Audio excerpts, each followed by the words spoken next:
Ariel Helwani in Calgary, Alberta, Canada, alongside Brian Ebersole, who meets James Head this Saturday night at UFC 149. And Brian, I can't believe it. I did not expect to see you here. I know we've had a lot of changes on the card, but the last time I saw you was just 4 weeks ago, Atlantic City. Pick up a big win. You're telling me you're going down to 155. Here you are fighting UFC 149 at 170. What happened? You lied to me? I did. I absolutely lied to you. My plan is obviously to take 2, 3, 4 months and diet and let my body change. I obviously didn't have time to do that. I went out to Vegas for the Fan Expo, Fighters Summit, Century Super Show, UFC 148, the whole week.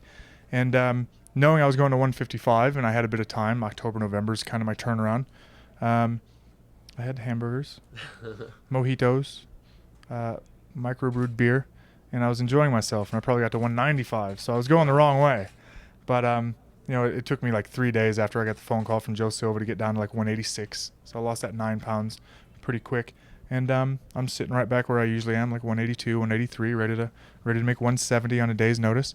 And I'm happy that I get this fight this early because my whole career I scheduled myself to do all the hard work as a preseason and then compete, recover, pick it up a little bit, but don't try to kill yourself because you still got the muscle memory of that preseason, all that hard work.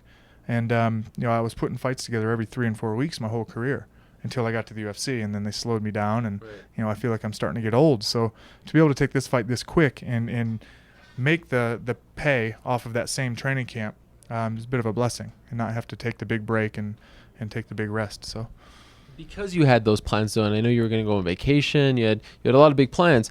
Did you maybe think twice about accepting the fight? I did. My mom and stepdad and family have been going down to the Tennessee Smoky Mountains for years, and I've never made it with them. I think I broke her heart when I was like 14, just a little smart-ass punk kid, and I told her I'm staying home with Dad this summer because I lived with my dad every summer. So I just chose to stay home and do that, and I think she was bothered, and here it is 18 years later, and I call her and say, I think I'm going to have to skip this one. So I thought on it for about 24 hours, and I said, you know what, I can run the mountains and stay in shape, and I haven't forgotten how to fight in a week. So went down on holiday, ran the mountains, got out to Vegas, got back to Illinois. My Australian coach was here, so I just busted my bum with him for 4 or 5 days, and here we are fight week. Now, is the plan still after this fight to go down to 155? Absolutely, yeah, to be 5-0, and then go to London, maybe see an Olympic Games or 2 if I can. I got a couple like teaching things over there, so I'll enjoy that. I'll get to see Bangkok for the first time because I'm on my way to Australia, so I don't want to just fly London to Australia. That's a long flight. So we're going to stop in Bangkok for like 3 days, get to Australia for 6 weeks. I'm going to try to diet and stay well. I'm obviously coaching, so I don't want to be the black belt with the big belly. Right. So I'm going to try to stay fit and look the part.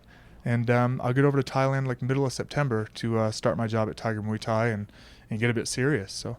But if you win on Saturday night, you'll be 5-0 as a UFC welterweight, right? Why go down? I mean, there aren't many 5-0s in the welterweight division. I mean, you're right in the mix there. Why go down and try to start fresh? Well, part of it's the accountability factor for me.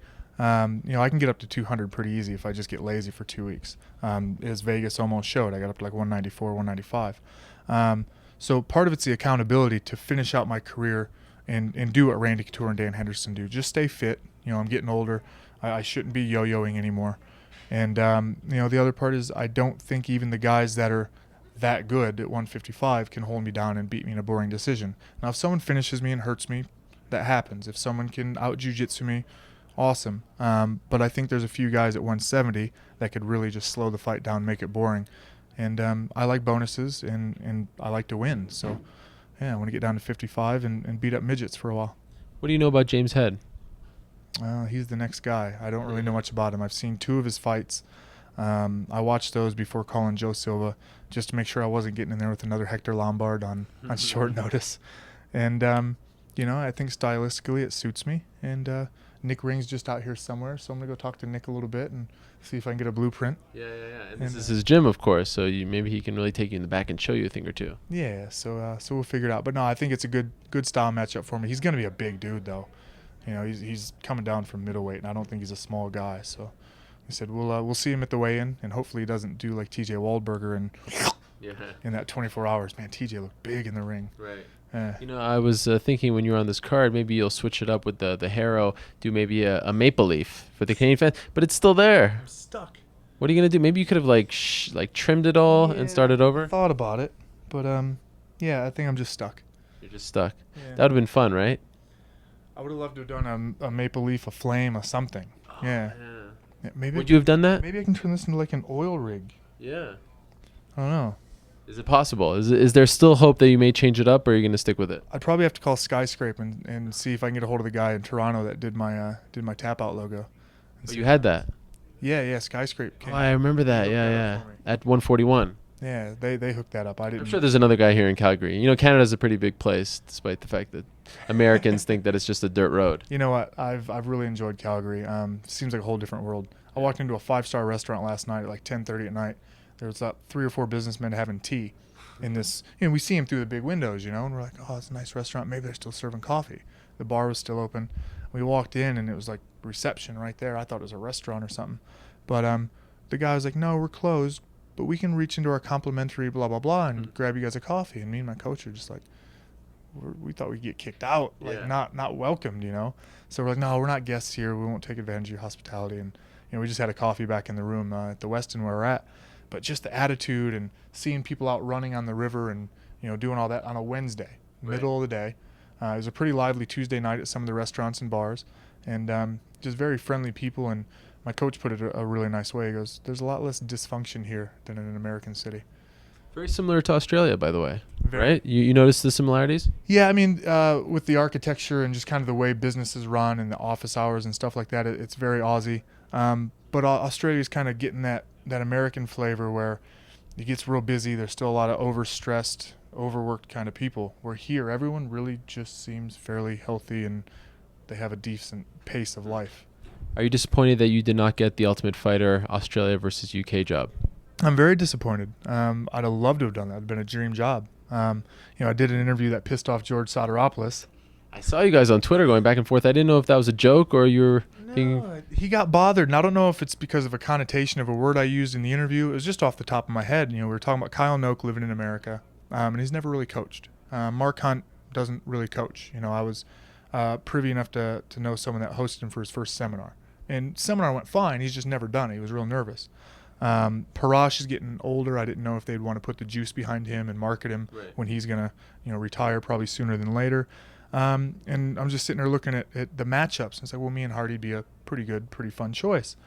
And, with Soteropoulos coming off a couple losses, the fact that he lives in America, doesn't know half the guys probably, and most of them probably don't like him because of the attitude that he portrayed to me. Wow. Nah, yeah, bless him. I'm just having a bit of fun. He's already mad at me. I can't make it worse, can I? So, yeah, but he wouldn't shake my hand at like the Fan Expo, and I was a bit taken back. And, after the Twitter firing, I knew he'd have something to say, but I didn't think it was serious. Someone would have put a headline up, "Hey, George, did you see that he said you shunned Australia or something?" And I'm like, really? Was that inflammatory? Yeah. But fact is, from what I know, he doesn't go back there very often. He's been away. He was the first guy to leave. I mean, he's been gone since before I was ever there.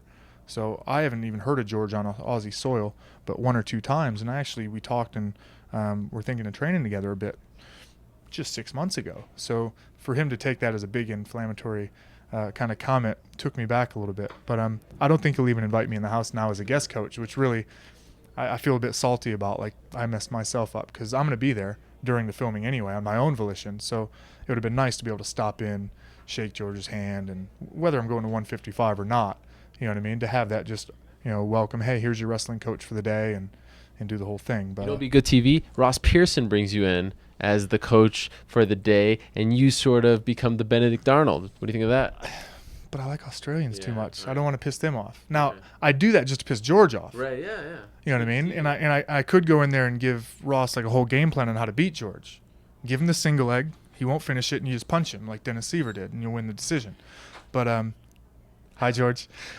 But I wouldn't want to do that to the Aussies. And fact is, I've coached most of the Aussies that made the show.